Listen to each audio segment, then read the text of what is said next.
So good How for you is to life join in us. Los Angeles? Los Angeles is a very big place. I know. It is well where I am here. And how's it there in Pakistan, sir? So I know I need big places basically. And one of the big place which we selected to house all the homeless was the place where nobody goes. You know, Lloyd told us that nobody lives in Saskatchewan. So I said, well, I mean, that's a great province. And if nobody lives there, we should actually populate that province with all the homeless mothers and children. Makes sense to me. Right? So it's a challenging area. You know, I mean, I consider Saskatchewan. I like Canada. Canada is wonderful. All right. I spent my life, got all my education in USA. Okay. Detroit, Chicago. So I know the real life there. Okay. And I used to really go on the weekends to Canada to relax. So Canada is a nice, clean country. Okay. Lot of land. And you know, I mean, everybody can enjoy a very, very good life over there. I have yet to visit it, but I do look forward to that. We also have another good friend of mine. His name is Michael Rendler. He's here from Los Angeles as well. Michael Rendler, could you unmute yourself and perhaps introduce yourself? I think I am unmuted. Can you hear me okay? I can. Oh, yes, hear you fine. Greetings, Michael. Thanks for joining us. Yeah, my pleasure. I'm very interested in this university campus health facility food chain. So I'm listening and here to learn. Excellent. Excellent. Thank you so much. I think what I want to sort of emphasize now is this. This is the right time. Why? Because this particular Wheel of Life Farm School actually provides the solution to combat COVID-19. Very simple concept, okay? We actually put all the positive cases, okay, which we find in the cities, okay, into farms, remote areas, you know, away from the density, city density. And then we build the, you know, immunity boosting food, all the nice total quality life will be provided to these families and they can actually recover and, you know, donate the plasma to other critical patients, you know, in the hospitals currently. So I think it's a wonderful time to really combat COVID-19 and also demonstrate how this total quality life can be realized. Well, please understand that here in Hollywood, we sometimes have Hollywood do-overs. So we have people that are continually joining us, and in maybe 5 minutes, we'll actually begin the formal recording. And I would like to begin that with us introducing ourselves and then introduce your project. Now, we do have screen sharing. Is there anything you want to share from your screen? I actually just prepared a 2-3 minute sort of an introduction just before you know joining this meeting. I actually shared the link in the email also. So maybe once we formally start, you can play that. So that will be my introduction. And then, you know, everybody can then start participating in it. Okay, very good. Well, in the meantime, I'm going to put myself on mute just a moment and check the email and see if I can bring any of that content over here. And anyone here can actually use the chat, put content in, and as available, we can either share the screen or I can share it with you. But give me just a moment. Oh, Richard Nelson, thank you so much for joining us. How are you this morning, Richard? Hello, yes, I'm good. Hello. Hello, Richard, how are you? Hi, I'm Mufaddal. I just got a wonderful WhatsApp note from you. Yeah. And I'm looking forward of integrating your technology in all the Wheel of Life Farm schools. Wonderful. I look forward to that discussion. And I think when I look at you, you know, the kind of wisdom and experience which you have accumulated in a very nice, humble way, I would definitely like to, you know, become your student and learn a lot, you know. It's a lifetime learning. Okay. Certainly, that's my mode as well, and I just look forward to that experience with all you have to teach us as well. As I think the West, you know, is very far off where on a difficult path. You know, you could say it's a wrong path, perhaps. You know, it's a little bit harsh, but you know, Correct. when it's so destructive, we have to be also a bit honest, right?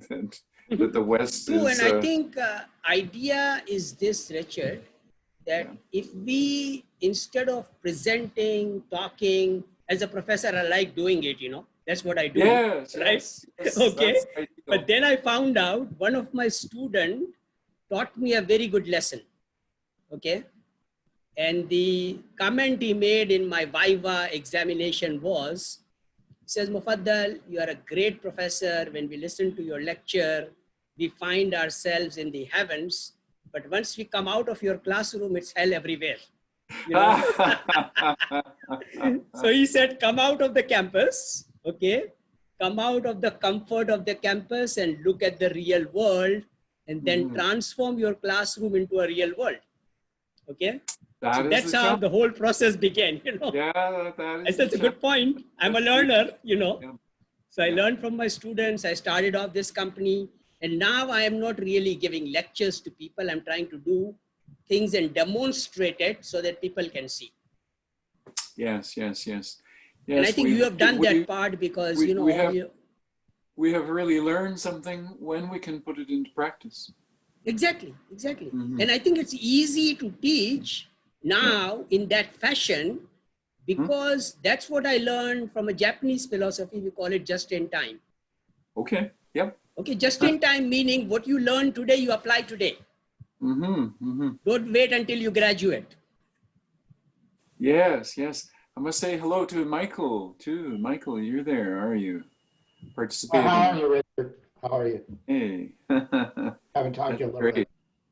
We have a wonderful meeting of diversity of thought here, I believe. Great potential. We're gonna make the planet sometime. We'll make the full. The prince will make the full circle. Necessarily so.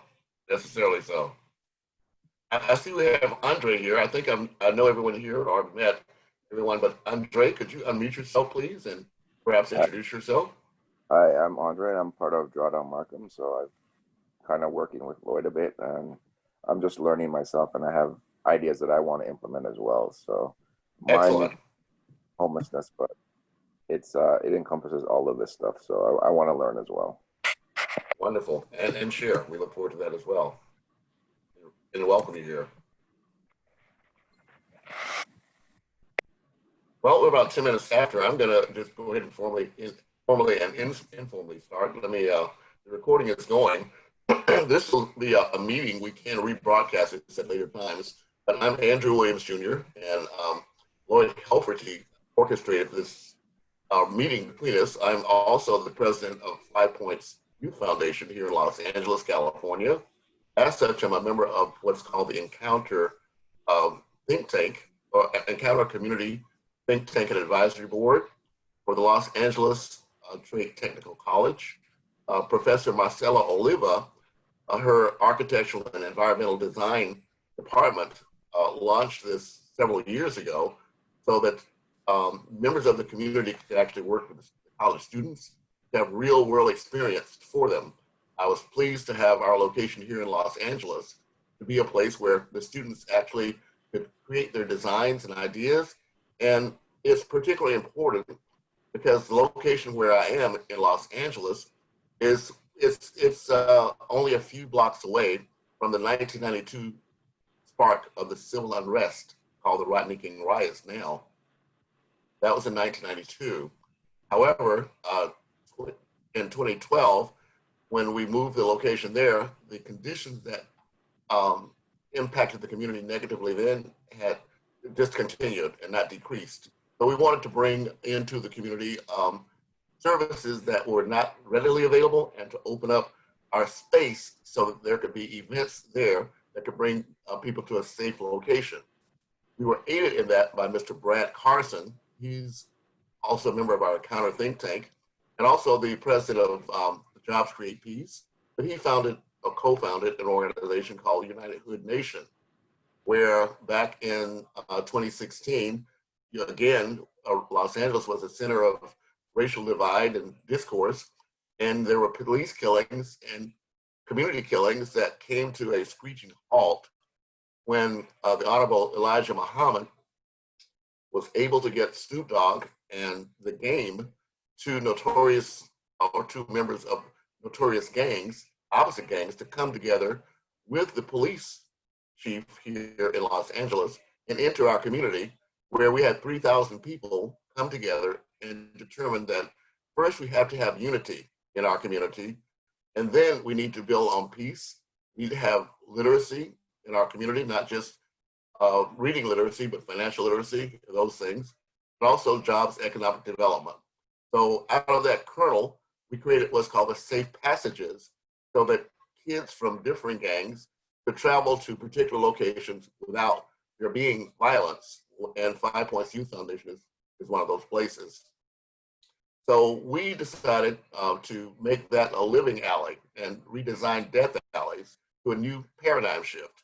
And I'm very pleased and honored to say that it was Congresswoman Diane E. Watson that founded this back in 1984, just after the 1984 Olympics, originally as the Diane Watson Semi-Pro Sports Authority, but that transitioned as she moved on to the 5 Points Youth Foundation. So we are inspired by Michael Jackson to take a little space and make a better place.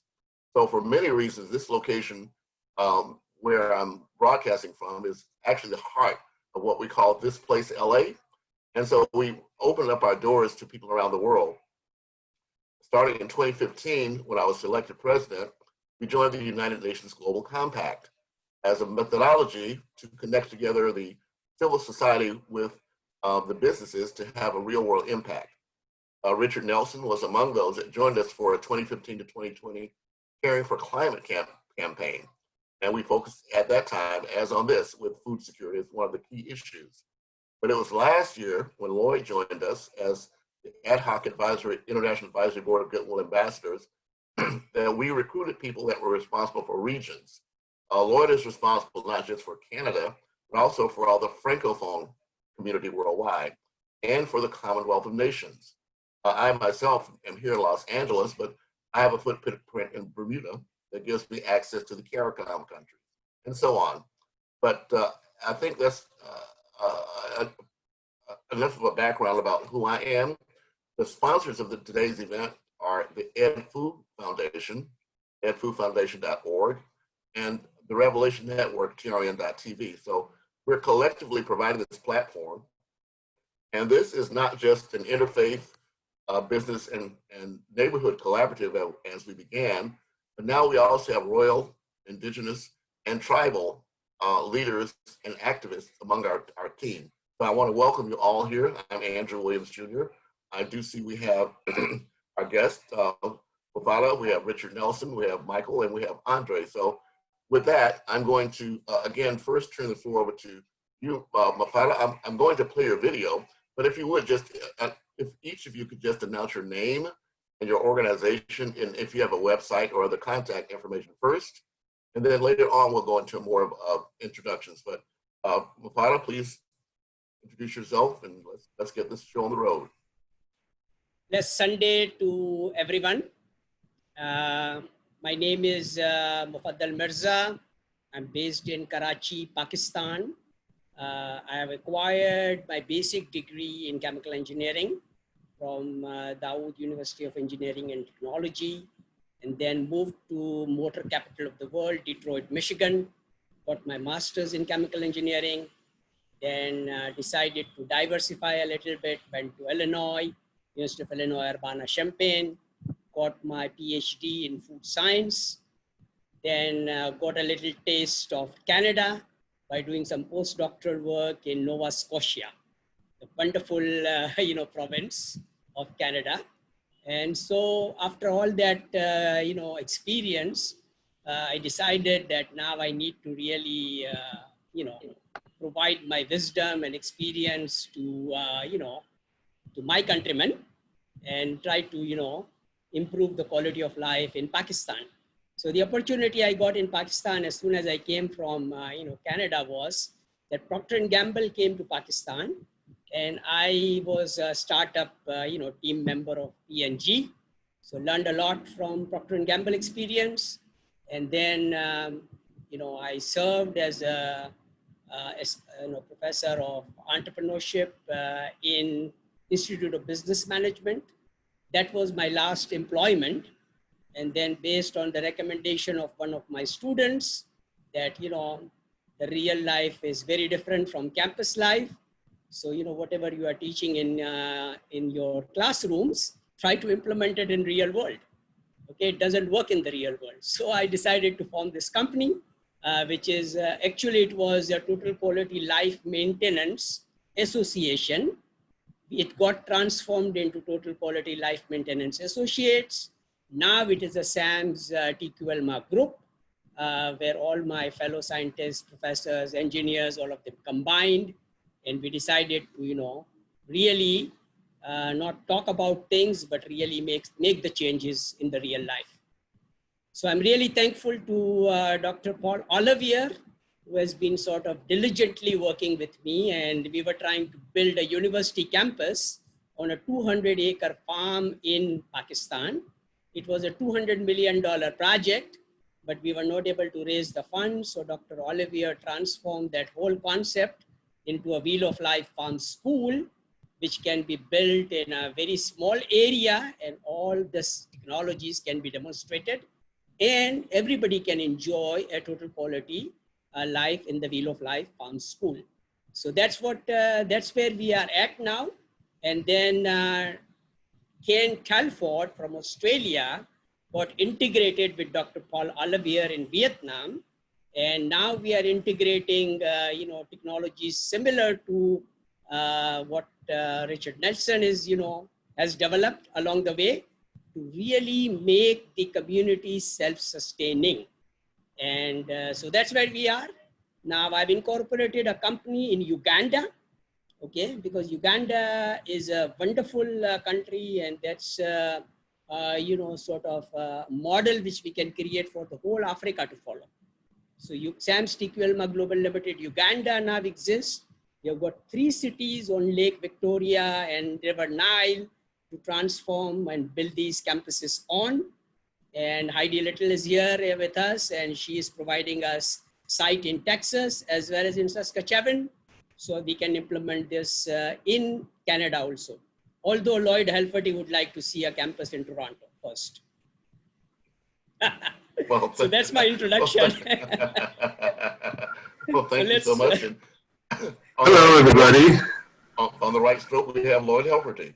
I had no idea this meeting was happening because I haven't checked my email since last night, and I'm just not caught up at all. So this was some of the last messages that came in early this morning, and I just haven't read it until Richard was kind enough to call me. So I don't know what this meeting is about, but I've been invited. Well, the great news, Lloyd, you are the driving force behind the meeting. And Andrew described all the activities, which is going on in Toronto. And, you are trying to really change the world from your, wisdom and experience. Well, I'd say, I think as I wrote to you this morning, Mufaddal, I tried to kind of explain it to you because it's based actually on my history with actually projects that we tried to do many years ago, and Adam Greenwell's aware of this. Right. But I was basically working as a consultant with this group out of Australia, and they were trying to do these projects with the indigenous communities of the Philippines to do kind of sustainable development stuff. They wanted biochar. Biochar stuff was happening. So they said, well, we're going to hire you. We're going to bring you over there, and then we want you to basically have your vision of creating these education and training programs related to what we're doing. So we can, I was working even with a company out of the US that was doing translation services, because these people didn't speak English. They were the indigenous communities up in the mountains of the Philippines. So we were trying to get translation stuff so we could do some training for them. So we wanted to set up this sort of regenerative learning center, kind of what Richard's doing, but it was more along the lines of just a conventional greenhouse, but it was also a learning center, because they were trying to get food businesses going in these communities. So this idea of creating an education and training center that was going to go along in parallel with their projects never did get funding, never did get hired. A lot of planning for a long, long time to try to get that going, but it never happened. But it's sort of, as I was saying, explained to Mufaddal this morning, the idea is that we need these education and training, these learning programs, to be done in conjunction with whatever sustainable development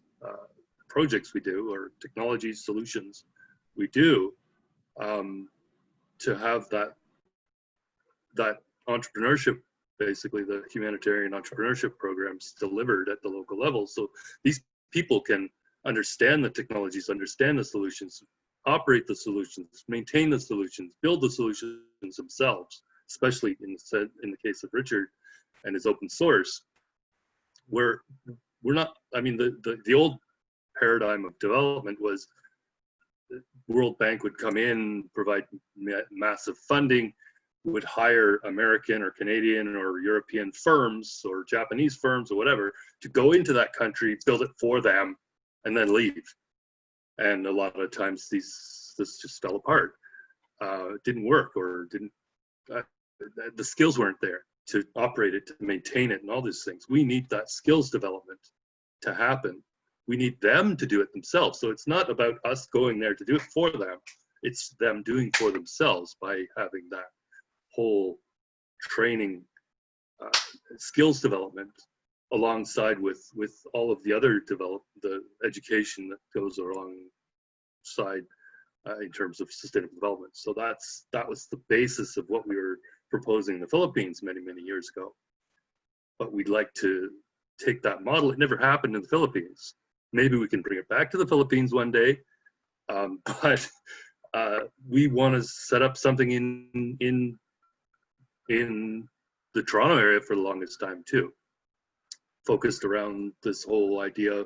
This is why we created this whole collaborative tree planting program, to say, look, can we set up an education and training on sustainable development goals? So this localization of the SDGs idea, working with Adam, for instance, to say watering the fields of humanity, about global cooperation. It's about how do we create these partnerships at the local level to deliver that education and training, those learning programs, to get the skills development up to the point, the humanitarian entrepreneurship skills of getting local people, local businesses up to speed so they can help themselves, sort of lift yourself up your own bootstraps. And going back to the early days of the computers, when the booting a computer used to be lifting the computer off its own bootstraps.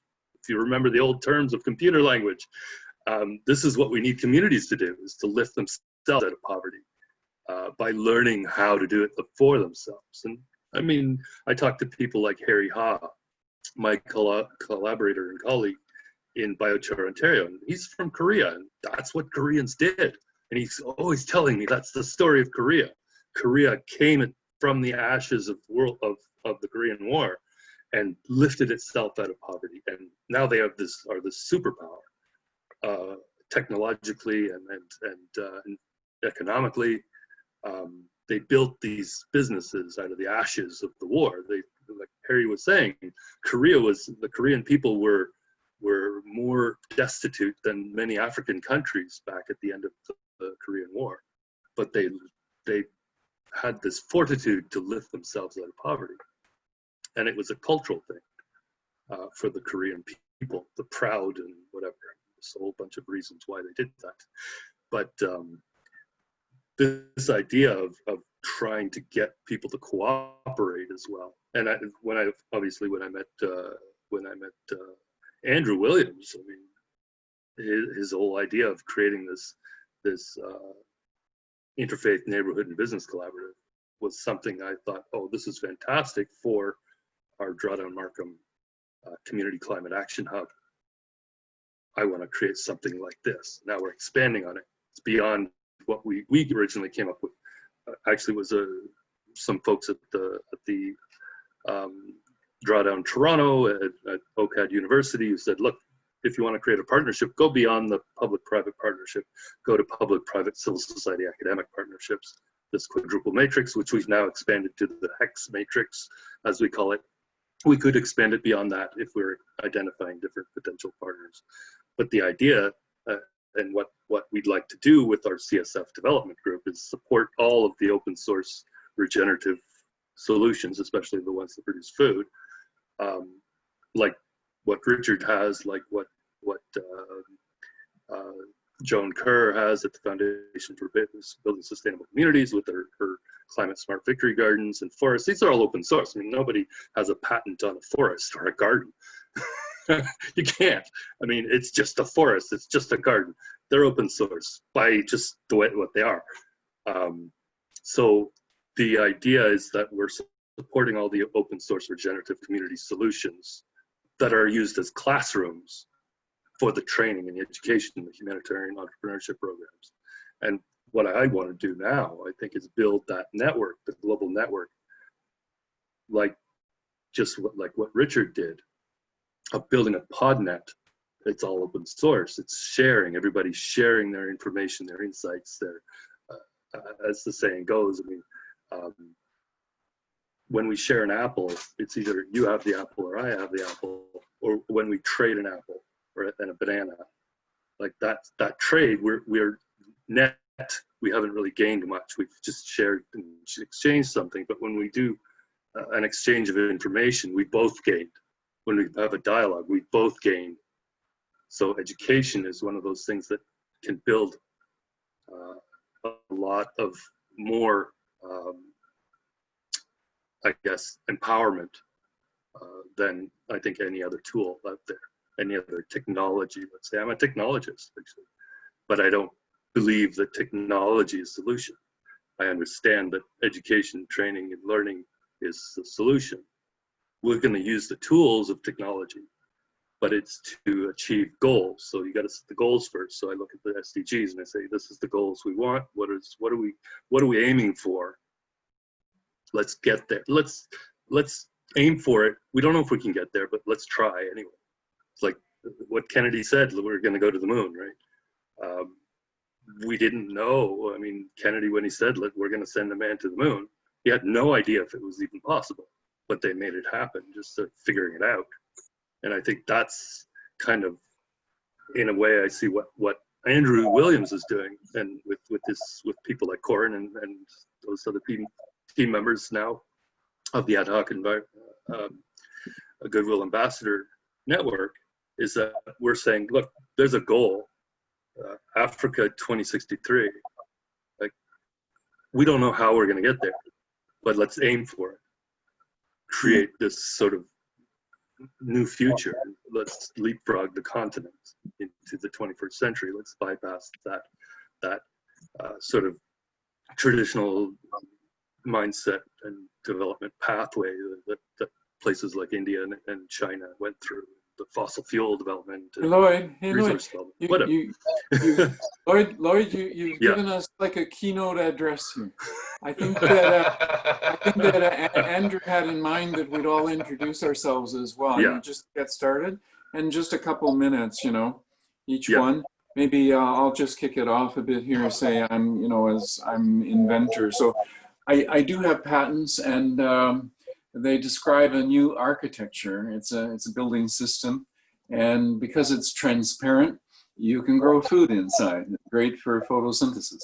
So that's what I'm about: building system technology and climate control processes. And I do believe in starting small. So small is beautiful. And, you know, so we have our AgriPod, and in particular, we have the Spark. And that's the project that's has traction right now. So, you know, hope to talk more about that. And for me, I've known Richard for years and years and years and years, and I completely support what he's trying to do. Well, thank you so much. Yes, we are gonna, Lloyd, just before you came in, we had decided we're gonna do a kind of round robin, but I'm willing to flow with what we have here. I do want to introduce Silky D. Williams. She's here in Los Angeles. She's representing the, among other things, Universal Hip Hop Museum. And we were just approached yesterday to find ways we can engage our youth. So I need you to understand that everything we're doing is really not for the youth of the future, but for the youth now, because they actually are the future. But with that being said, I'm going to turn this over to Michael Rendler. I believe this is your presentation, Mike. If you can introduce yourself and what you're sharing.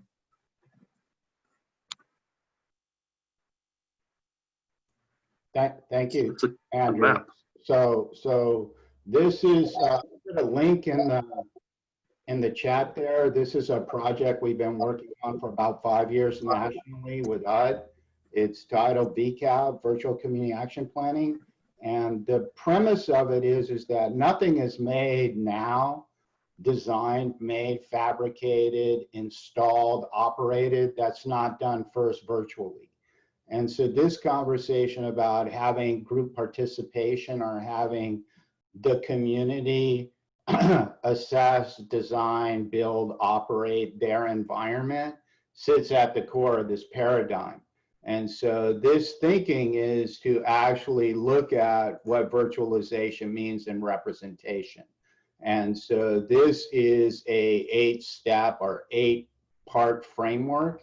And this framework has been described here. So what we've done is we've been able to actually build this premise of what open data really means, because systemically and systemic change requires cross-pollination across many disciplines. And so this premise of what open data really means and how you build application to connect to open data is really in testing right now with COVID. And so these behavioral modification exercises that are being done sit inside of what's called the IoT, the Internet of Things. And for us to apply that order, as opposed to that order coming from the community, is at the core of what VCAP is doing. So we've been in testing right now in about 4 cities in the United States to actually call out the cities themselves with what's called the sustainability guidelines to how are they able to actually look at this relationship between land use, infrastructure, nature, cultural topologies, cultural activities on an interactive platform like we're working on right now. And what this ends up looking like is it starts to look like more of what a natural system might organize like. And this idea of us being able to do that transformation, let me zoom out here a little bit. So this idea of us being able to do that, we have a study site. So our study site is actually South Los Angeles. So what we've done is we've actually gone in and mapped out geometrically what these relationships are of bike paths, cultural centers, churches, schools, and what Andrew referenced earlier, safe passages, or what's called nationally safe routes to school, actually allows this community, if we're successful with this whole community, which is already built out, so to speak, to now become a sustainable, self-contained, organic mechanism. And we believe very confidently that because of the 4 primary projects that are being done in the Los Angeles station, and then this becomes a larger understanding of what the fabric and the Reformation practices are of inclusion in this transformational model to make this 100% self-contained. And we've already started to do the efforts for water, for energy, for food, for manufacturing, for mobility, for education. And this thinking then is transportable because it's electronic and it's informational. So this becomes a prototype. And so I'm here today listening because the food chain, food supply chain that happens inside of this network is really critical to its self-sustaining mechanism. And so when we talk about what closed loop means, we actually, let me just show you this real quickly, we actually have gone in and looked at very carefully what the plumbing systems or the irrigation systems or the water collection systems actually look like at an engineering fidelity. So we feel very confidently when we hear concepts like campus or 80 acres or 800 acres or 1,000 acres or a new city like on I-15, we need a methodology of inclusion where the actual community can participate in this. And I'm going to close it with, because I appreciate what Richard Nelson says, you don't need a dissertation. I'm going to close it with, this is in activity right now in Kansas City. And when the students, after 5 weeks, presented this kind of mapping understanding to the city council and showed the city council that they're not even close to this level of fidelity of discussion, they're now calling for all these meetings and all looking at each other, why a 15-year-old inner city at-risk student actually starts to understand what a spatial attribute means and how a spatial attribute works. Well, thank you so very much, Michael. And again, you've spoken on several key things that are relevant to everything we're doing here. You mentioned sustainability. The food hunger that you're addressing, Mufaddal, is a sustainable development goal number 2, zero hunger. That's the objective we're trying to accomplish. But of course, as Michael said, we're existing in a reality of not just the Internet of Things, but the interconnectedness of everything. So with those 17 sustainable development goals, whereas the United States, unfortunately, is the only country to pull out of the Paris Climate Agreement that underlies this worldwide focus on the sustainable development goals, the city of Los Angeles, several years ago, began its own sustainability plan. And our mayor here, Eric Garcetti, is head of the president of the C40 cities with that same mission worldwide. The county of Los Angeles, which itself is as large as multiple states, it has just recently last year developed its own sustainability plan. So the underlying effort that the ad hoc International Advisory Board of Goodwill Ambassadors is trying to accomplish, as Lloyd mentioned, is to kind of localize the solutions, find local ways that are successful, and then promote them and use those as models that can be expanded worldwide.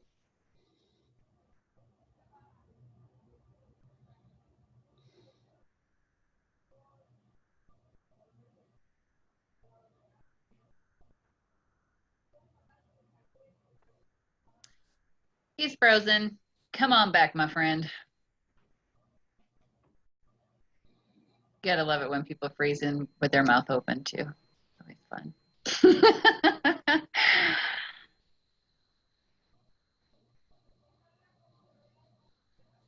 Okay, I think that here he is. Are you back again? Can we hear you? Well, I can, but as you see, internet connectivity is not guaranteed even in Los Angeles. I So hear Heidi, you. since you have the floor, please introduce yourself and briefly, and we'll complete this brief introduction of the people here. Then we'll proceed with the presentation. Thank you. Okay, sounds great. Good morning, everyone. Blessings on this really, really big day for prayer, redemption, and lots of love for the planet and all the people here. My name is Heidi Little, and I am the co-founder and director of International Children's Month, which is June. I work with We the World on the Children and Youth theme for their campaigns for change. I'm the founder of the Center for Advancement in Social Emotional Learning, and SEL classes, our international hub. Everything's just getting launched now, packing in the teachers and the materials and all that good stuff. We go to TV on Tuesday, so there's advertising opportunities for all of you. Okay, so keep that in mind and reach out to me as you feel called to.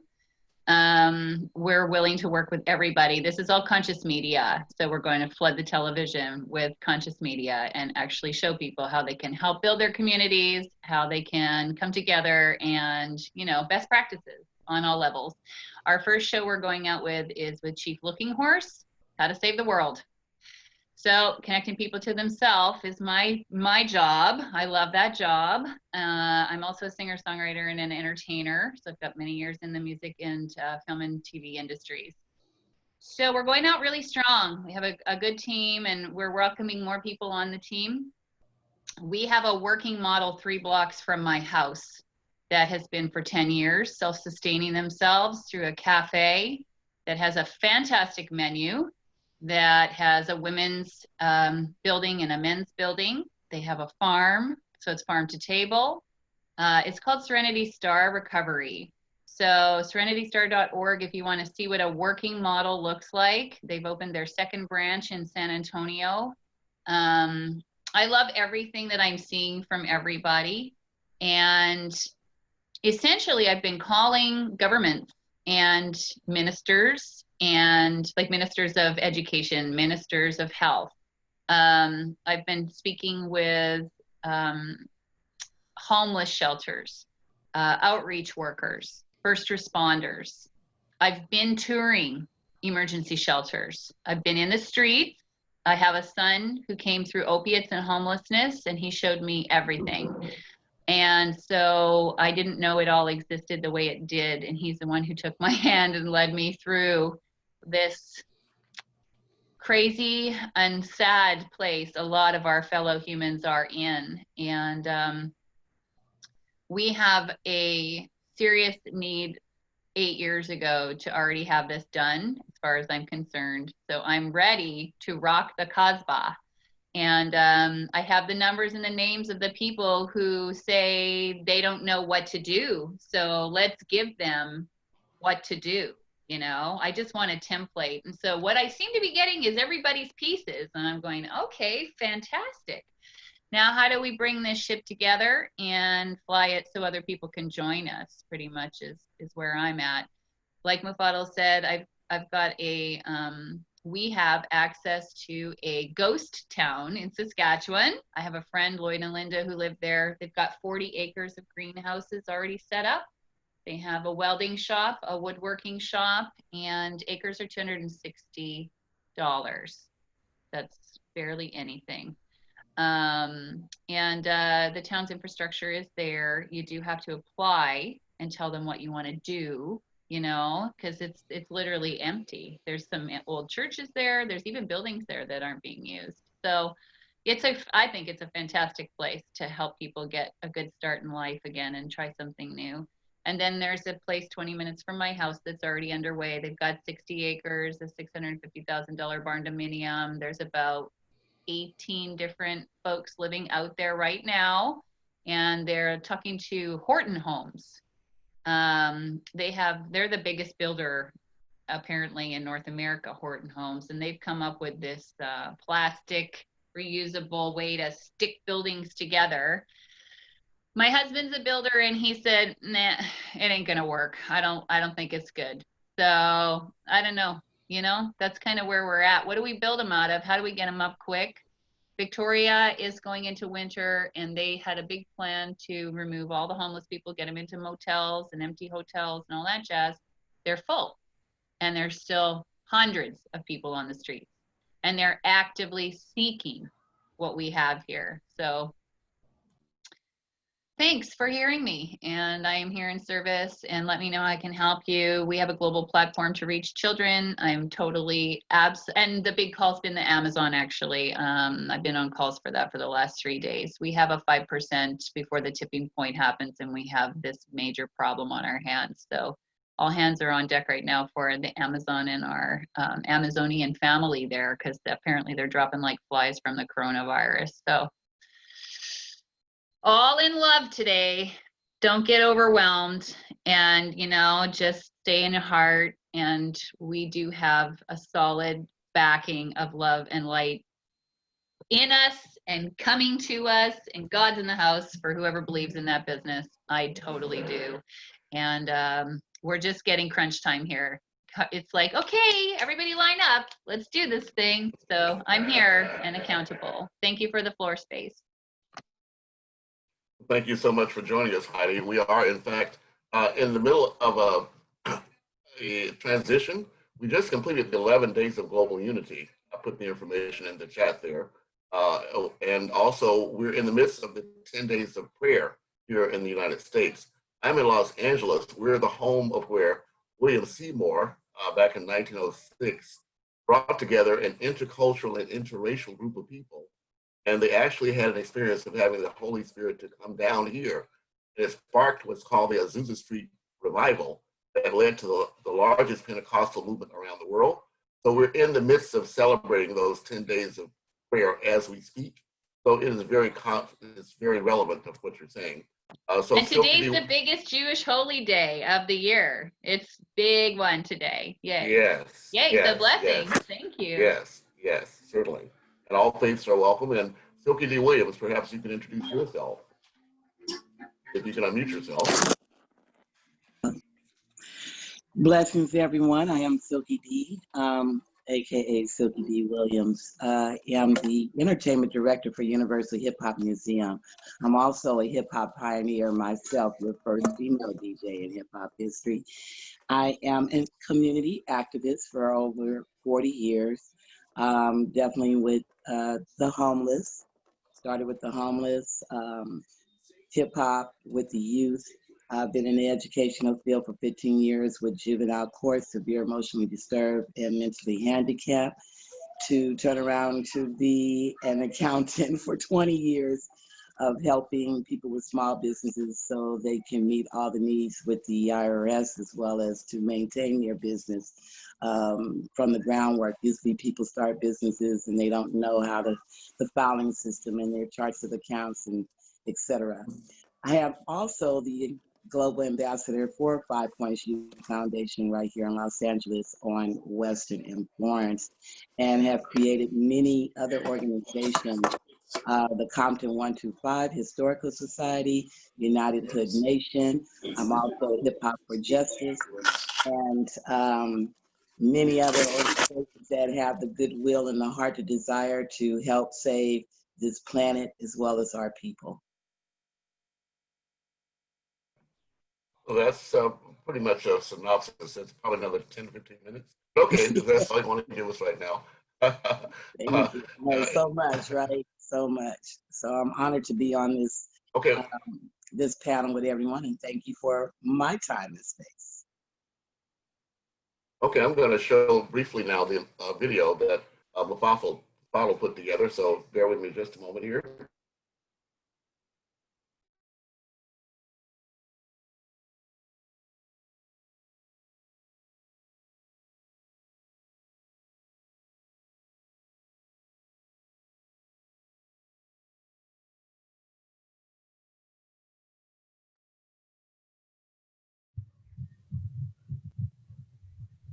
Assalamu alaikum wa rahmatullahi wa barakatuhu. Blessed Sunday from SAMS TQL Global Group.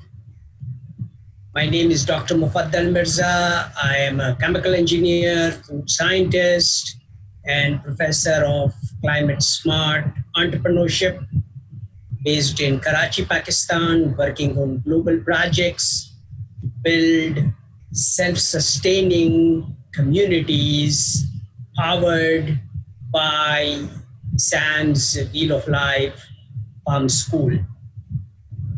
Currently, we are working on a project to build the communities in Saskatchewan, Canada, to house the homeless mothers and children of the world. The model will be duplicated in Pakistan as well as in Uganda. So everyone can participate in these projects and earn a sustainable income from SAMS blockchain gold, which we are offering to TQLMA Club members at 2% discount. So whatever your cash asset you have can be enhanced by about 5%, and you can earn a sustainable income from SAM's Climate Smart food value chain, which is needed by all the residents of our planet to combat COVID-19. So join TQLMA Club with just 1 PGC, which is equivalent to 0.025 gram gold, and participate in this wonderful project to enjoy inflation-free, total quality life in any global destination of your choice. Because we are building these Wheel of Life, Palm Schools, Climate Smart communities, and Climate Smart Industrial Park campuses globally in all UN member countries to implement and demonstrate the 17 Sustainable Development Goals of United Nations. It's a global project to combat COVID-19 and, you know, make sure that 2021 is COVID-19 free and free from all kinds of pandemics which exist in the world today. Thank you very much for your time. Join the club and enjoy total quality life. Well, thank you so very much. That did give us a succinct overview. I see we have Ugoji is joining us now, and it's probably time for him to introduce himself. But Heidi, let me go back to one statement that you made earlier about us needing to, you know, let the world know about what we're doing. As I might have mentioned, one of our co-sponsors here is the TRN.TV. Originally, that was launched as the Revelation Network back in 2003. It got launched formally on 2007, July the 7th. The founder, Lady Alicia Hamilton, was walking behind her son's cartoons show one morning, and she was shocked by the graphic violence and sex on the cartoons, much less the commercials. So she developed her own platform, the Revelation Network. 2 years ago, she cloned it to be the Universal Citizens Media Network to reach the secular audience. But in both cases, it's a private platform. So you won't find gratuitous sex, violence, all those things. One's focused on interfaith and one's focused on secular. Just this past 2 weeks, she's launching now what's called Nokore TV for Truth that will push out to Roku and also Amazon Fire. So the idea is for us to have a way where we could create our own narrative, we can build our own audiences, and then we can affect, balance, and hold accountable the 5 corporations that own 95% of the world's media. However, so this collaborative that we're having now, with the permission of everyone here, we'll convert this into a rebroadcast. Of course, we can add titling, we can add all those things, but the idea is to share with the world the fact that this is what the world looks like working together. This is what reality is, right? So we have to show the new normal. So with that, Ugoji, if you could unmute yourself, introduce yourself, I would certainly appreciate it. Thank you so much. I don't know what your name is because you come under TRN International. First and foremost, I'm a woman, I'm not a man. And my name is Ugoji Adama Eze. I'm an international lawyer, originally from the United Nations. I'm currently an NGO of the UN in New York. I'm originally from the United Kingdom, sorry. I noticed on your post, you're speaking a lot about UN Global Compact and Africa Agenda 2063. I commend you for that. I'm also of Nigerian descent, and I pushed the Africa Agenda 2063 at the United Nations for the Africa we want. and also align it in with the 2030 United Nations Sustainable Development Goals. I'm currently focusing on refugees and internally displaced persons. And also I have a climate initiative with the primary focus on building back better Africa and the Caribbean. Now, Africa and the Caribbean are very much not at the forefront of the climate talk internationally, but both regions suffer greatly from the impact of climate change. So that's briefly is a little bit about who I am. Thank you for giving me the floor. Well, thank you for joining us in the chat. I've introduced myself. I've mentioned earlier, I'm trying to pull together a collaborative, and I have the endorsement of the patronage of the monarchy of Yaya that's based in Nigeria, also of the Easy Igbo kingdom there. This was just yes, I'm Igbo myself. You can tell from my name, EZE. I'm Igbo. Yes, yes, my tribe is Igbo. So in the chat there, I put the links to the websites for both of these, the patriarchy and the monarchy. And so I just want to let you know that you have my full support and all the full support of anyone and everyone I can bring, because the idea is to deliver these solutions to the Igbo people wherever they are in the world, and then build from there. And that's the same concept for each of the people on the line. The idea is that we're all interconnected, but the moment that we start pulling together, then we get certainly a much better outcome to the response. So with that, I'm going to circle back around.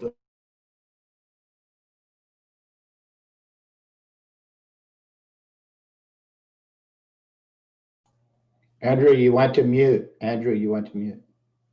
Thank you so much, Michael.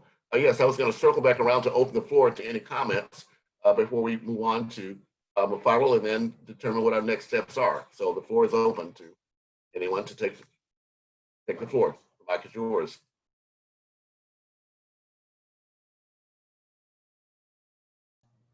Lloyd, I think you're muted as well. I see you're moving, but your mouth is moving, but you're not saying anything.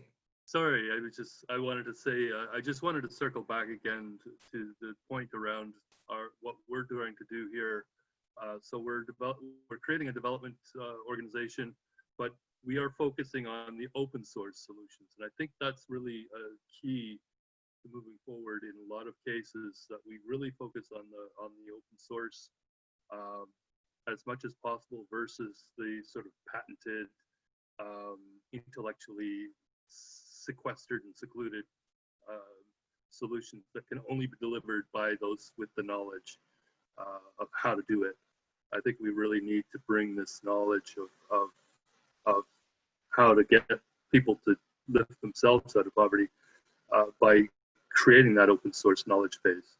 And so I think working with people like, I guess, Michael, in the open data as well, like community data as well, that's open source and available for people to use and utilize.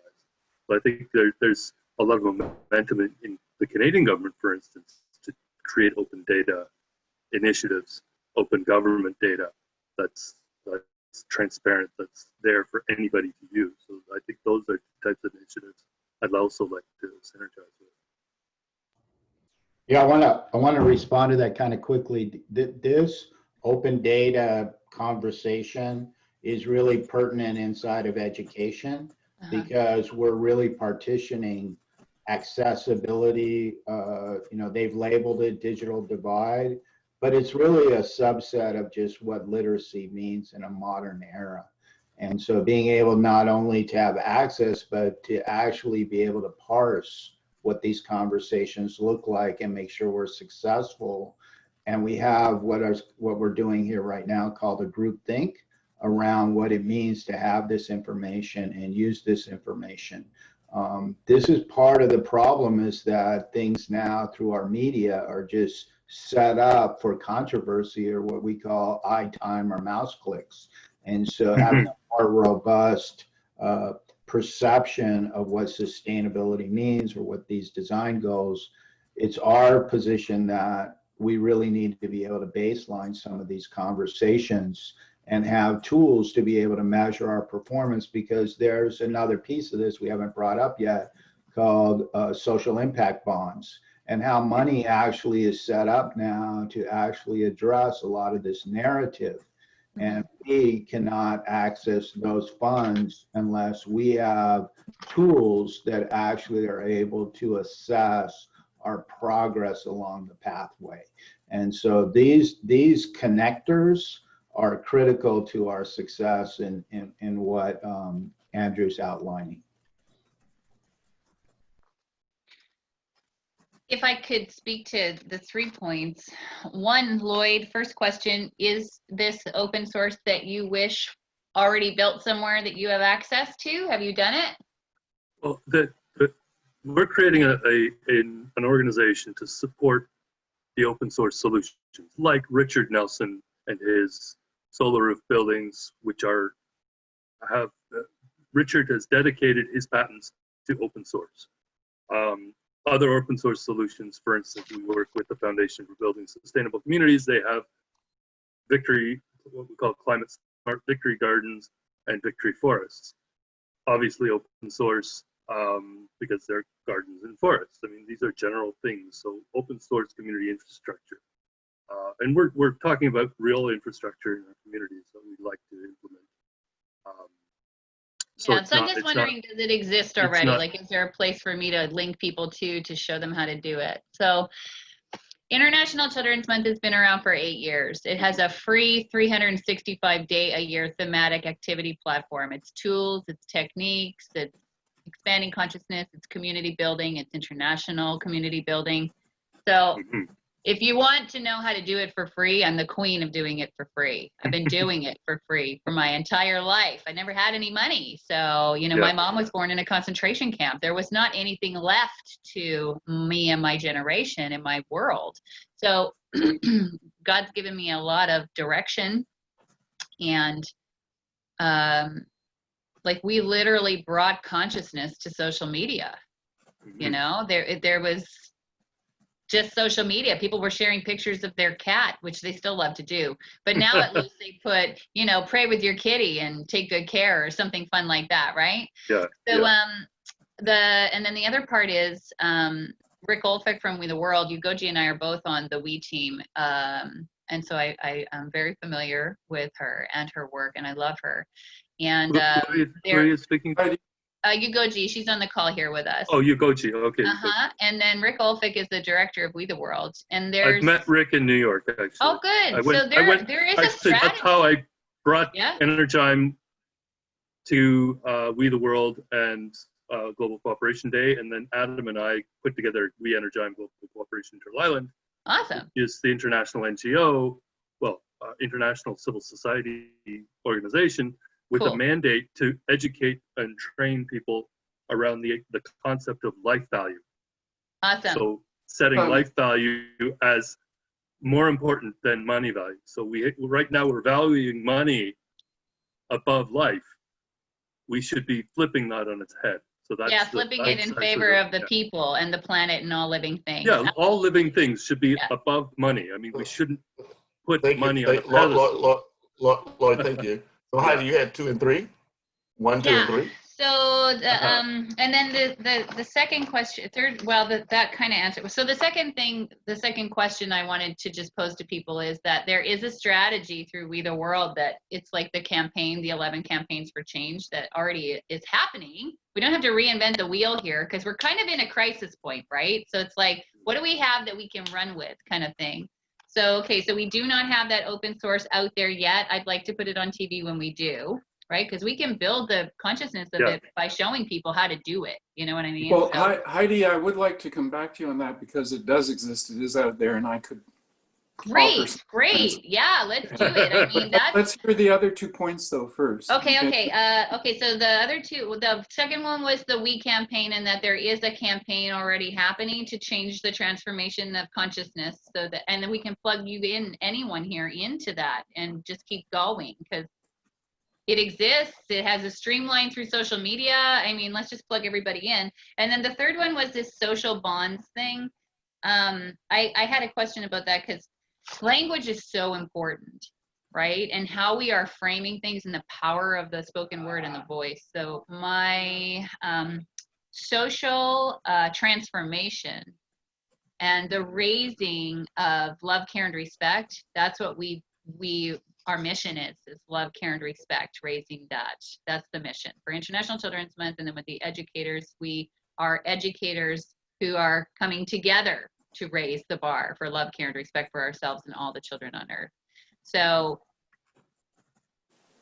from 8 years, I've seen it work, right? We had the children stand up in 2019.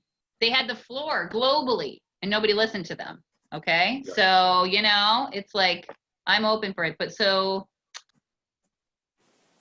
Michael Rendler is the one who's touched on social bonds. So Michael, I'm just curious about, can you just give me a little more information about what you're talking about, and maybe hopefully what I said addressed it and we can carry on. What do you think? Yeah, so the correct terminology is a social impact bond. And it comes out of Stanford University, and it's often referred to as a collective impact bond. Good, okay. And it's to measure, when you use a term like love, I don't know what number I give it. So I'm talking about baselining. And baselining means you look at this and you quantify, and then you're able to show through your processes. This is like process theology. Through activities, you change those numbers. Right, good. Yeah, that's what we do with the water. Then you assess that relationship. And people will fund those relationships. So the largest one to be implemented is the school district in Chicago. Gotcha. Put together a project where they showed that by doing this kind of daycare system, 0 to 5, they could increase the performance output of all of the students in that, and they were paid to do that effort through a social impact bond. And the school district actually contracted that work. So as opposed to a feel-good effort, you use quantitative analysis. And to do quantitative analysis, you have to have mechanisms to be able to assess these goals and objectives. So that mapping piece I showed you was where we baseline this community according to these sustainable design guidelines, and then we implement transitional models, and those transitional models can be measured. And this is applying science and rigor to our social responsibilities. And eventually you get to what's called a triple bottom line relationship. And then you're able to measure a healthy and sustainable community. Because right now, when we measure that community, there are so many, quote, dark forces of resources that are pouring into that community, and there's organizations in between that food chain. And so they're not going anywhere. And so this transitioning is really complicated. And that's what a social impact bond is. So do you have one? Have you formulated yours? The ones that are being formulated are tied to what's called the opportunity zone. There's many of them across the United States. There's billions of dollars inside of this funding operation right now. Okay. But the problem is you need to have, or the challenge I should say is, you need to have legitimate processes that you can substantiate in this transformation model. Right. Yeah. Cool. Okay. Thank you. Michael, do we have a data center in one of the university campuses which can maintain e-wallets of 2 billion mothers, which Heidi is planning to train in with this SEL, program? So we are trying to actually incorporate and train all mothers to become a teacher, in climate smart education and agriculture. And we are integrating them financially by actually enrolling them into our TQL club with like $2 and then we maintain their e-wallets. So what we have developed is a blockchain, gold system, which is like, pure gold we are, providing to everyone. And the gold assets they have to be managed in an e-wallet. And we would like to have a data center which can say, maintain 2 billion at least, or 2 billion plus e-wallets, for our mothers and all the people who participate in our project. I'm going to assume that question is to me. So the research that I've done in that space is that these applications that you're talking about and managing these applications have a lot of regulatory association. So they're not developed from the research I've done. And so it's not just a hosting service, it's actually a software development problem. And so this is the research I've done. I'm certainly not an authority in this space, but the premise of having Facebook scale user base is not really a hosting problem. It's not a technology problem. The problem is really, do we have the application development? Has the application actually been developed to do that? And based on my efforts, it really gets to an interagency conversation. And that's where the open data comes back, because now you have to work with the APIs. And those APIs and the development of those APIs, the way our school systems are set up currently, there's no real incentive to marry, if you will, the Department of Sociology with the Department of Engineering, with the Department of Architecture. So these, so these data models, being what are called interoperable, are really, really complicated. And so the work we're doing is to force the federal government of the United States to do that, because it's in their charter, it's in their language, it's in multiple presidents' executive direction. So getting them legitimately to operate with their language requires us to have a large enough grassroots population speaking the same narrative. And that's been the work that Andrew's been working on pretty diligently. So that's where we are in terms of putting the heat back on them to talk about how the EPA actually talks to the Department of Energy at the data level, to really look at what the National Institute of Health is collecting in terms of a data system to analyze something like COVID, and then to speak to what the Department of Education is doing to interface that development. And these data models have to be able to be interoperable. But we have corporations in between setting up their own systems and building their own data structures and then selling that as a service back to the federal government. Although the federal government says, and all the agencies all the way down the food chain say, they're mandated to use open data modeling, because that's public information. And this goes all the way into our security metrics as well. So I just stay in the lane with the data, and then where the legislation is about the data, to build the simulation so that we can legitimize these visions that are being discussed on this call. Yeah, I'd have to say this and not or. I'm quite well aware of the hurdles and barriers that we're facing. But for example, the Universal Hip Hop Museum, Generation Hip Hop, is based out of Johannesburg, South Africa. And Nelson Mandela's grandson, Baba Mandela, is the CEO of that. But I work with his chief executive director, Terrence Berry. They approached us 18 months ago, 24 months ago, because they have hip hop, Generation Hip Hop chapters in 54 different cities around Africa and the world.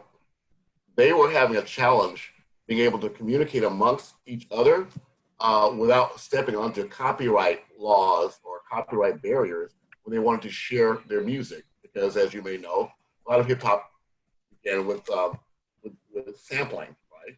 So the outcome that we were able to come up with for them was to have an intranet of communications amongst these 54 different sites around the world, because ECI networks, they have a network of data centers. So they actually have hardware to provide the backbone for what is necessary for our own security and internal communications.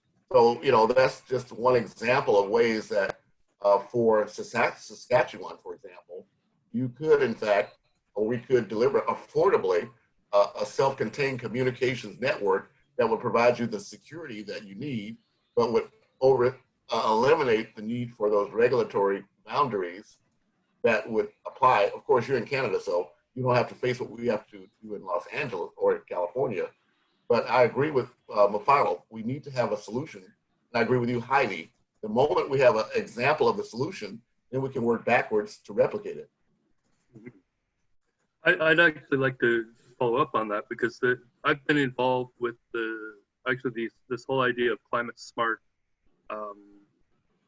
We borrowed those terms from the FAO, climate smart agriculture. We're really looking at climate smart food.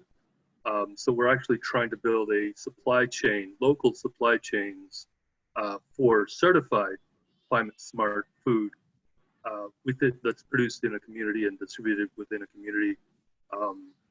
So the traceability of that sort of, and so we want to actually also build a probably blockchain-based distributed ledger type of traceability system. I've had conversations with the Blockchain Research Institute people here in Toronto. Mufaddal's aware of this as well. We want the traceability.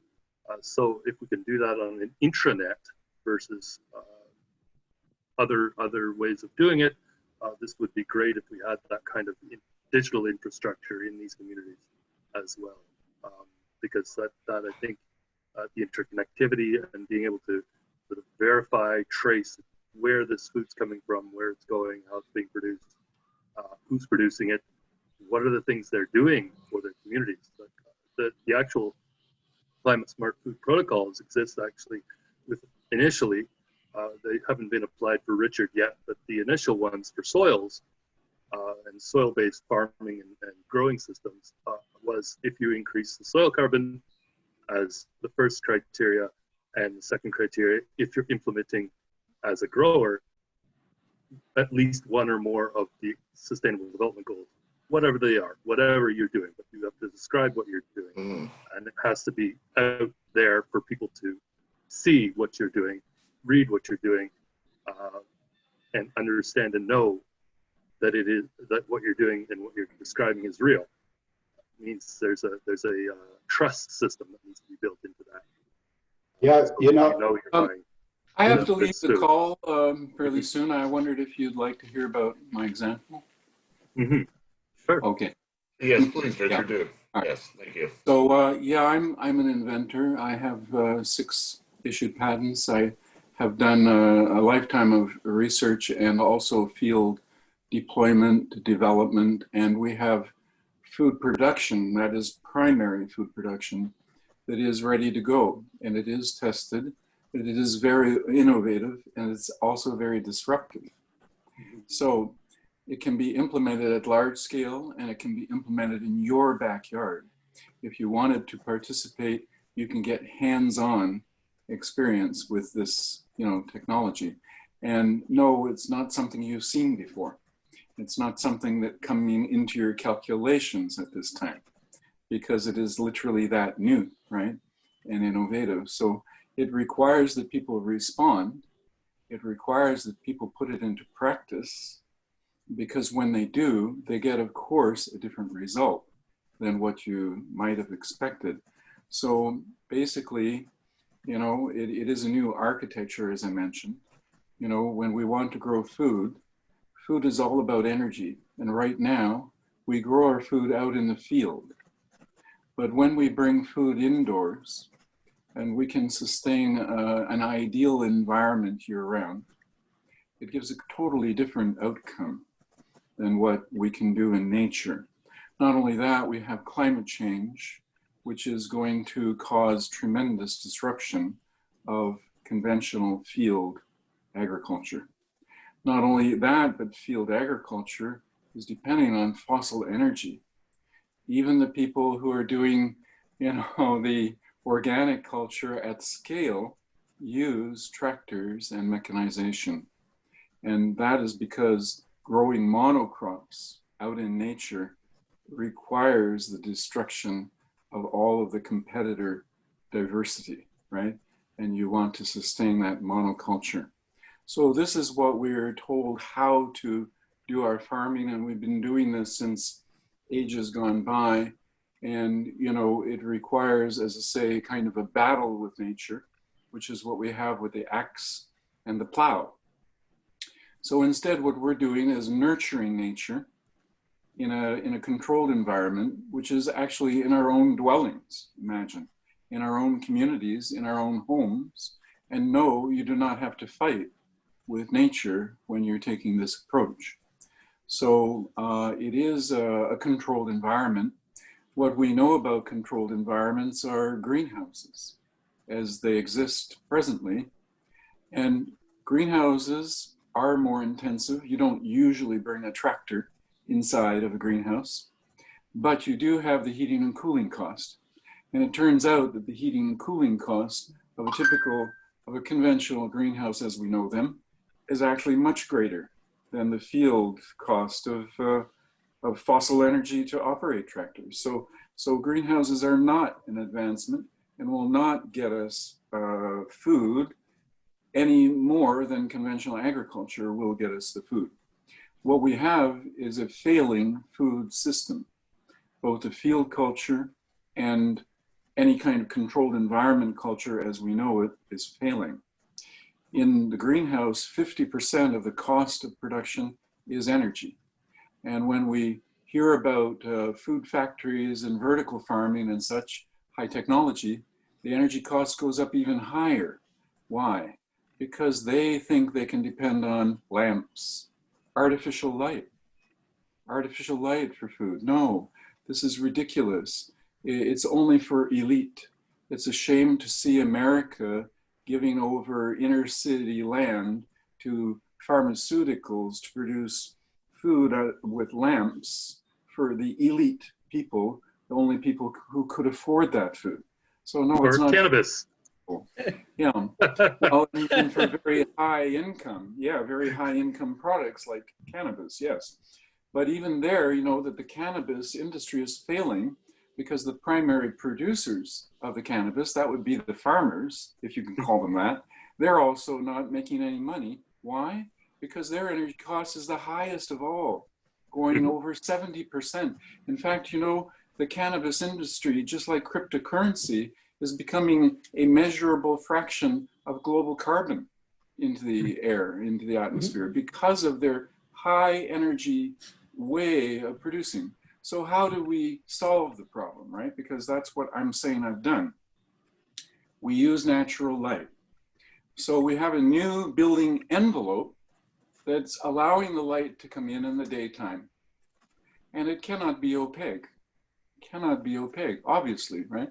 So then how do we make it low energy? Because when the visible light comes in, the heat radiation comes in along with, and that's what generates air conditioning. And if you think your air conditioning costs are high in a house with good insulation, in a roof designed to keep the heat out from the sun, imagine what it is in a totally transparent building. You're overwhelmed by overheating loads. So what I've done is generated a new architectural design in which I have a dynamic liquid insulation and shading. And it's so simple. It's based on soap bubbles, soap suds, water. And we create a cavity in the roof and in the walls that fills with liquid bubbles, which is just water with soap in it. And we blow the bubbles and we make a blanket of this dynamic insulation. And no, it's not permanent. It's very dynamic, and you can have it when you need it and get rid of it, of course, when you don't. And since the daytime is variable with the sun rising, sun setting, of course, you need that in the midday. Oh, I'm failing. My computer. Oh, okay, no, it's Somebody's Michael's sharing a putting up- screen. Michael's putting up probably some image or something there. Okay, I thought I had low battery there for a second. So, you know, when we can change these fundamentals, right, then we change the reality. And you can do this in your backyard. You can do it at scale for large buildings. And what we've found, for example, in Norway, where we have an adoption by the nation, by companies, by small and large companies, and I spent several years in Norway lately, you know, doing that work. So they determined, well, the EU has published a 10 times reduction, but the data is showing 30 times savings on heating and 50 times savings on cooling. So it's rather huge. And because it works with water, you can also connect it to low cost cooling resources, which is just cold water in the ambient environment. Okay, yeah, here are some of the images. Yeah, so from small to large, and you see the city pod there, it has a horizontal roof. And then we have the smaller versions. The Spark project, which is the one just at the bottom of the page there, the dome looking unit. This is the one that we're actually moving into development now at schools. And we would intend to have several of these soon at demonstration sites, which are likely or most often to be associated with schoolyards. So to get this out there, it is an open source technology. But when I say open source, I do not mean public domain.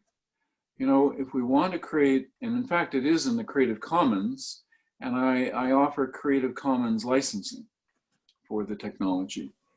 So yeah, this Adobe Spark, there is a couple of, or there's one in particular, the video here, I think that illustrates.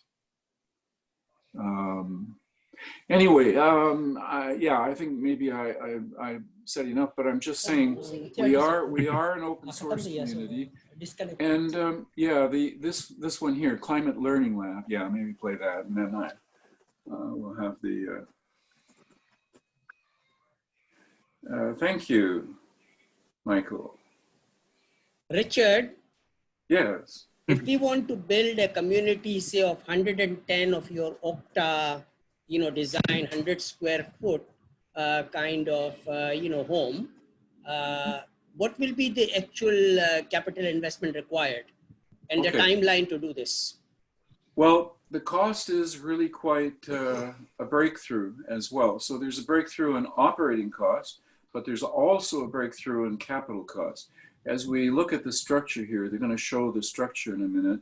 What you see is a very open, you know, structural system.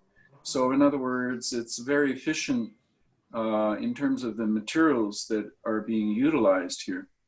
The cover material, okay, the cover itself is a transparent fabric. And we have these transparent fabrics that are quite durable and they are approved for architecture. And they cost only about 20 cents per square foot. That would be, you know, about $2 per square meter. So that is a breakthrough when you're able to create a completely controlled environment in any climate, right? So building the envelope is your most costly part. And what I'm saying is that the envelope is very inexpensive because the fabrics that we're using have a high physical parameters, you know, strength, tensile strength, and durability, but a low cost because they're very lightweight. So they're based on woven ribbon type fabrics, you know, woven ribbon, high density tapes that are transparent, high density tapes, transparent tapes that are woven and then coated with low density, all polyethylene, high density polyethylene, low density polyethylene. So yes, these weigh very little, let's say 100 grams per square meter.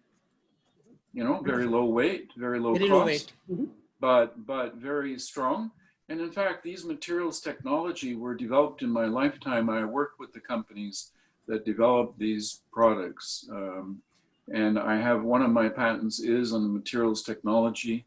I work with Höchst in Germany and 3M and with DuPont and others. And then there's also a very high-tech version of these fabrics, which are based on glass, woven glass that's coated.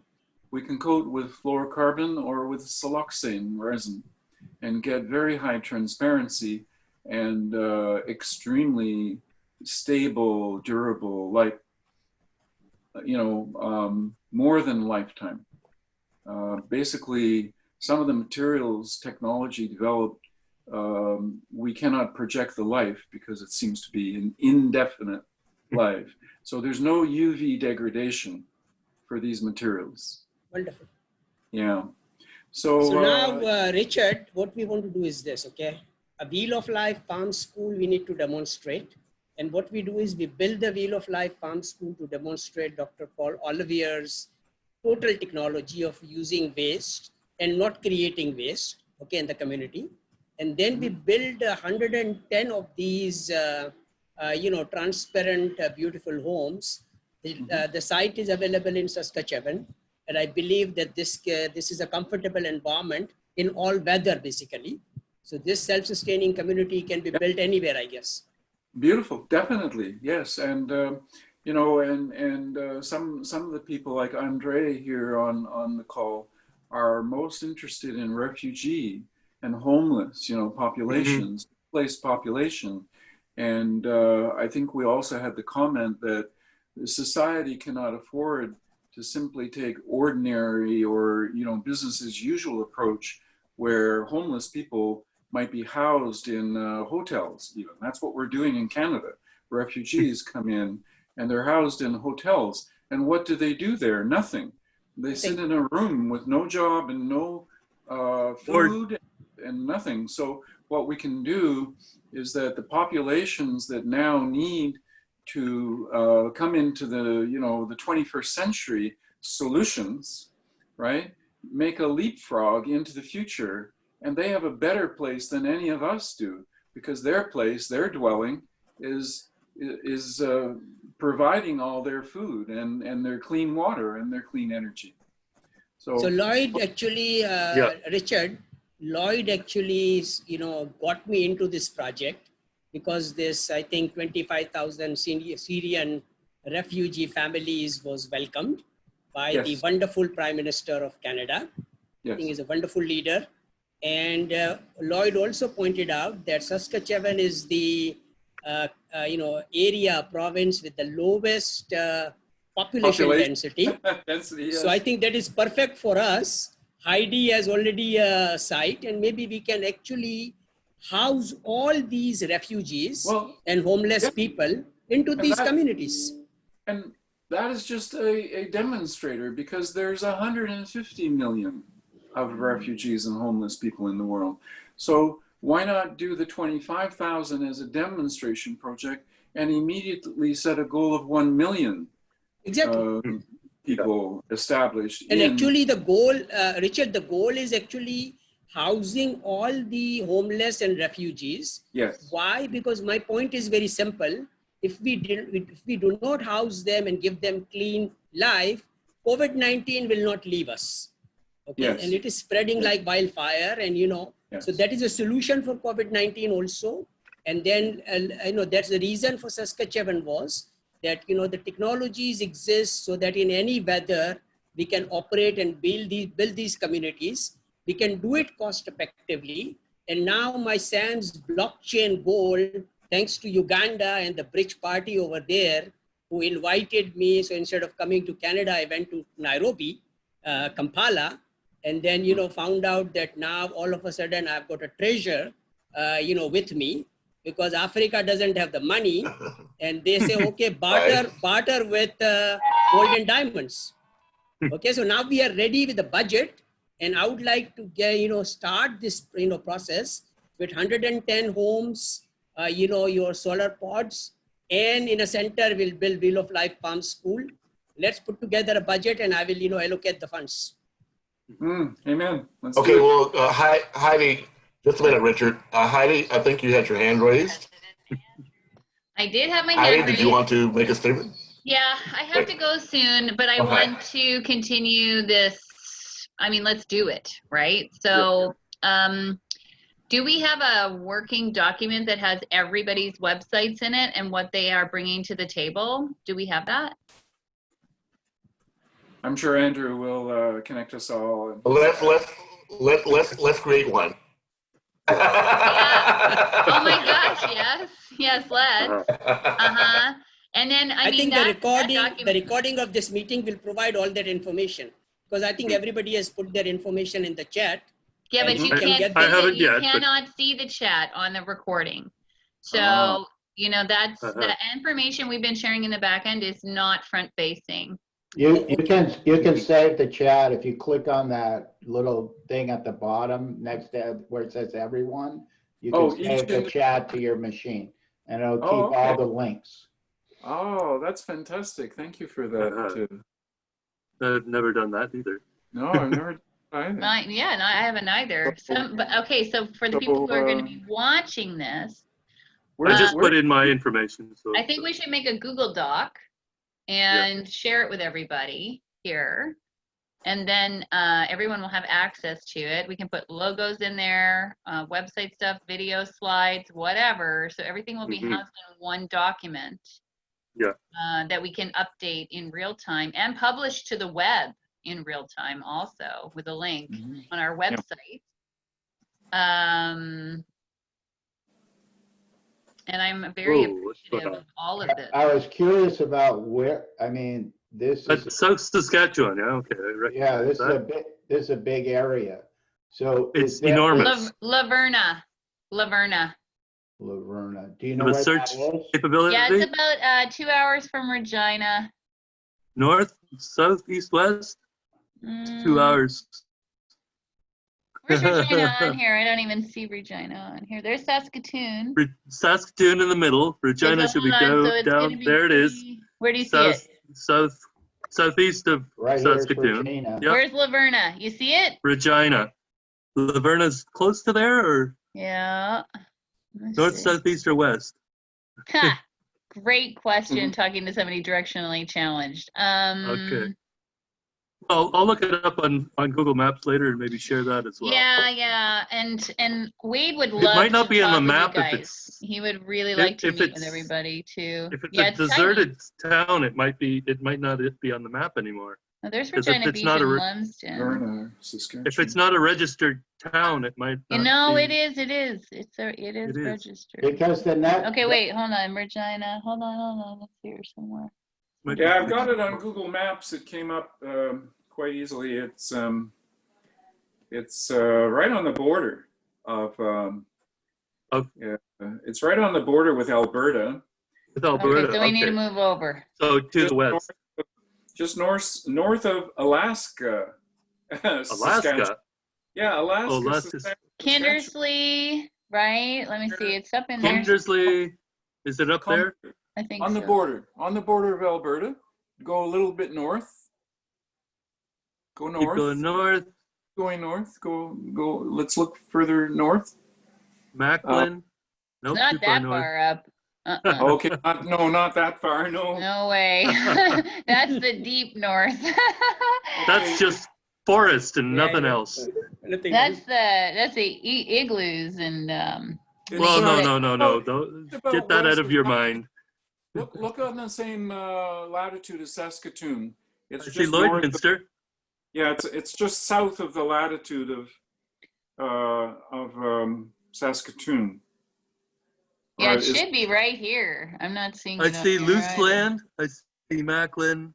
It's probably too small to. Oh, Kindersley, is that it? No. I think that's the closest town. Okay, so it's probably in the Milton So Macklin, see Macklin? It's south of Macklin. Yeah, okay. High Hill. Yeah, Or it's south of Hartsville. Macklin, right on the border, just before Alaska. Alaska is also south of Macklin. Here's, It's probably in one Yeah. of those. here's It's like Macklin. those right in areas. here somewhere. South Yeah, of yeah. Zoom in, you Okay. might see Right more. here. South. South of Macklin, on the border. It's right There's on the border. Macklin. There's Macklin right here. Yeah, yeah, that's right. So it's just south of there. It's not even showing up on this map. That's amazing. Oh my God. Yeah, no, it's too small, I'm sure. That's all right. It's beautiful. I've had Wade do that What aerial.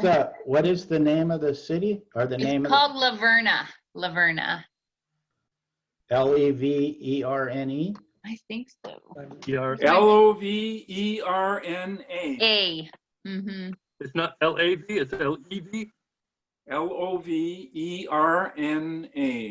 Loverna. Like love. Laverna. If I've got the right spelling, I've got the right place.